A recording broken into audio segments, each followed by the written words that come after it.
Hey everybody, me again, continuing on with my 1973 series, a series of videos on the films of 1973. How's that? The Mack. The Mack is another one of those blaxploitation films that I've seen a number of so far, Cleopatra Jones among them, and Coffee with Pam Grier.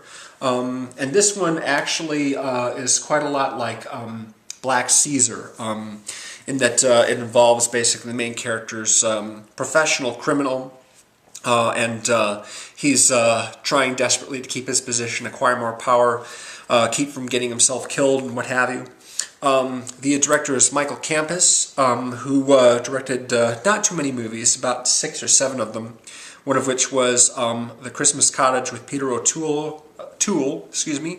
Another was called ZPG, or Zero Propagation, something like that. I don't know. It's sort of a science fiction movie, I think, kind of like Children of Men.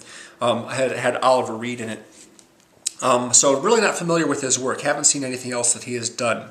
The main character is played by an actor named Julien, who I really was not familiar with. Goldie is his name. In the beginning of the movie, he and one of his partners are ambushed, and they have a shootout with another gang, and then he tries to get away, but he's arrested by a couple of cops and spends 5 years in prison. So the story really gets underway when he gets out and comes back to his neighborhood and needs to take care of his mother and is interested in making money to buy her new place. So he gets back into the pimping business. He is a guy who's going to get women to agree to prostitute themselves and then turn over the money to him in exchange for him putting them up in digs, I guess, keeping them safe, keeping them clothed, keeping them healthy, what have you. Of course, one guy in charge of, I don't know, however, 6 or so, or a dozen different women all out in the streets, leaving themselves vulnerable. I don't know. It's just not something that I think that any reasonable person could be expected to do. I am not really fond of movies like this. There are movies which the main characters are criminals in some way, sometimes gangsters, sometimes bank robbers, con artists, what have you, where you can still sort of empathize with them, but it's hard for me to empathize with a pimp because they're basically exploiting their own people rather than just other people.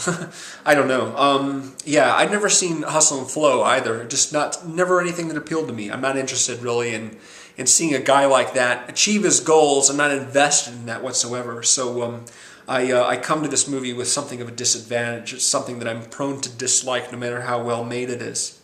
We have the cops, basically. One of them is played by Don Gordon, who is also in another of Michael Campus's films called The Education of Sonny Carson. The cops who busted Goldie in the beginning of the film, they basically turn up every now and again to harass him. And they seem to make it their business to always sort of try to be making money using their position as vice cops to shake down pimps, drug dealers, gangsters, other people just for money, so that to keep them from arresting them, that kind of thing. They're very, very bad types. Also, a couple of the people in the movie, you have Carol Speed, who I'm not familiar with. She was in a couple of films. I'm guessing they're also somewhat in the blaxploitation genre. Disco Godfather and Black Samson. She plays one of the girls in Goldie's stable. She's like his prime girl, but she gets treated just as badly as anyone else, unfortunately. And there's George Murdoch, who plays Fat Man. Fat Man is the Caucasian crime boss of the neighborhood. Goldie used to work for him, and now Goldie's working for himself, and Fat Man doesn't want any of that. He wants Goldie working for him rather than being his competition. He's like, look, we got rules here, kid. You can't be too big. We got principles, blah, blah, this and that. And Goldie's like, man, you're just trying to keep me down. I'm going to go my own way. You just leave me alone. He's like, I can't do that, man. Now, if you get too successful, I need you working for me. I'll need that money flowing into my pockets. A very threatening guy. George Murdoch, the actor who played Fat Man, was the voice of God, or the entity that the characters thought was God in Star Trek V, The Final Frontier. He also had a small role in The American President. So if I've seen him in anything, it would be in either of those, but I really didn't recognize him.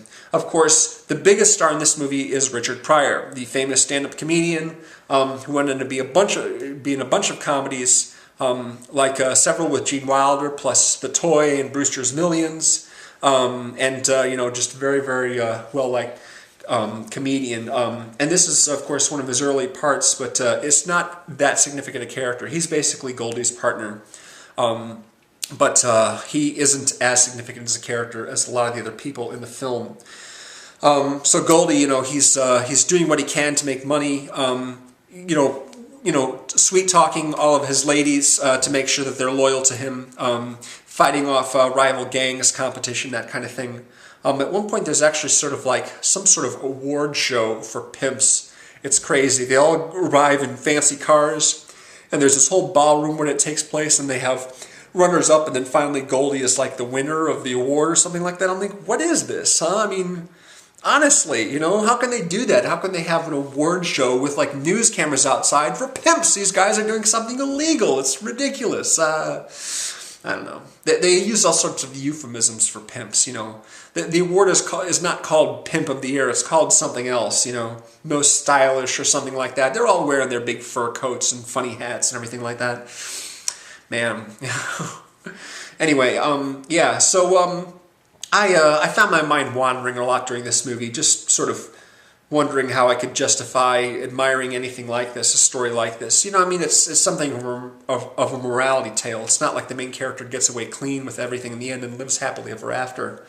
I'm not going to get into the details exactly, but yeah, it's just one of those things where I'm like, I don't want this guy to succeed. If he gets killed, maybe the world's a better place, it just seems to cause a lot of pain, really. And plus, he's just a pimp. He is an exploiter of women who put their trust in him. Not fond of those kinds of people. So, can't really recommend this movie. I wouldn't say that it's a badly made movie. It's just not something that would ever appeal to me under any circumstances, I think. So, the Mack. More 1973 videos to come. I've got a few more I still want to do. And they're out there somewhere, so I'm going to find them. The next one I'm planning on doing is one of Paul Verhoeven's pre-English language films. Before he came to the States and made RoboCop, he made a movie called Turkish Delight, which came out in 1973. And I believe Rutger Hauer's in it, so that'll be my next review. Stay tuned, folks. Thanks for watching. Bye.